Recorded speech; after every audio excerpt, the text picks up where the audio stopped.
ಈಗ ನಾವು 1995ರಿಂದ ಇಲ್ಲಿವರೆಗೆ ಏನು ನಾವು ಶಾಲೆಯನ್ನು ನಡೆಸ್ಕೊಂಡು ಬಂದಿದ್ವಿ. ಅದಕ್ಕೆ ಅನುದಾನ ಕೊಡಬೇಕಂತೇಳಿ ಒಂದನೇ ಬೇಡಿಕೆ ಇದೆ ಸರ್. ಎರಡನೇ ಬೇಡಿಕೆ ಆರ್.ಟಿ ಮರು ಚಾಲನೆ ಮಾಡಬೇಕು.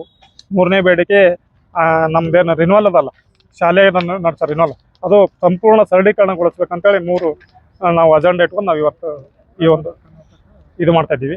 ಆಮೇಲೆ ಅದೇ ಹೈದರಾಬಾದ್ ಕರ್ನಾಟಕ ಏನು 371 JL ಏನು ಕಲ್ಯಾಣ ಕರ್ನಾಟಕದ ಅದು ನಮಗೆ ಖಾಸಗಿ ಶಾಲೆಗಳು ಕೂಡ ಅನುದಾನ ಅದ್ರಾಗ ಒದಗಿಸ್ಕೊಡ್ಬೇಕು. ಮೂಲಭೂತ ಸೌಲಭ್ಯಕ್ಕಾಗಿ ಅನುದಾನ ಒದಗಿಸ್ಕೊಡ್ಬೇಕು ಅಂತೇಳಿ ನಾವೊಂದು 3-4 ಪಾಯಿಂಟ್ ಇಟ್ಕೊಂಡು ನಾವು ಇವತ್ತು ಬಂದಿದ್ದೀವಿ ಸರ್. ಇದೆ ಸರ್, ಮುಗಿಸ್ತಾ ಇದ್ದೇವೆ. ಅವರು KPSC ಶಾಲೆ ಮಾಡ್ತಾ ಇದ್ದಾರೆ ಸರ್. ಕರ್ನಾಟಕದಲ್ಲಿ ಇಂಗ್ಲೀಷ್ ಮಾಧ್ಯಮ ಅದು ಏನು ಬ್ರಿಟಿಷರ ಕಾಲದಲ್ಲಿ ಏನು ಇಂಗ್ಲೀಷ್ ಇತ್ತು, ಆ ಒಂದು ಇಂಗ್ಲೀಷ್ ಮತ್ತೆ ಮರು ಚಾಲನೆ ಮಾಡ್ಬೇಕಂತೇಳಿ ಈ ಒಂದು ಕಾಂಗ್ರೆಸ್ ಸರ್ಕಾರ ಹುನ್ನಾರ ಇದೆ. ಅವ್ರ ಮಕ್ಕಳು ಇಂಗ್ಲೀಷ್ ಕಲಿತಾ ಇದ್ದಾರೆ ಸರ್. ಅವರು ಎಲ್ಲ ದೊಡ್ಡ ದೊಡ್ಡ ಮಕ್ಕಳು, ಮಿನಿಸ್ಟರ್ ಮಕ್ಕಳು, MLA ಮಕ್ಕಳು, ಅವರು ಇಂಗ್ಲೀಷ್ ಮಾಧ್ಯಮಕ್ಕೆ ಹೋಗ್ತಾರೆ. ಇವು ಗರೀಬರ ಮಕ್ಕಳು ಎಲ್ಲಿ ಹೋಗ್ಬೇಕು ಸರ್? ಕನ್ನಡ ಮಾಧ್ಯಮಕ್ಕೆ. ಅದಕ್ಕೆ ನಾವು ಕನ್ನಡ ಉಳಿಸ್ಕೊಂಡು ಬಂದಿದ್ದೇವೆ ಸಿಗ್ತಾನೆ. ನಾವು ಕರ್ನಾಟಕದಲ್ಲಿ ಕನ್ನಡ ಉಳಿಸಬೇಕು, ಕನ್ನಡ ಬೆಳೆಸಬೇಕು ಅಂತಕ್ಕಂಥ ಮನೋಭಾವನೆ ಇಟ್ಕೊಂಡು ನಾವು ಎಷ್ಟೋ ಸಾಲ ಸೂಲ ಮಾಡಿ ಇವತ್ತಿನ ತನಕ ನಾವು ಇಲ್ಲಿ ಶಾಲೆ ನಡೆಸ್ತಾ ಇದ್ದೀವಿ ಸರ್.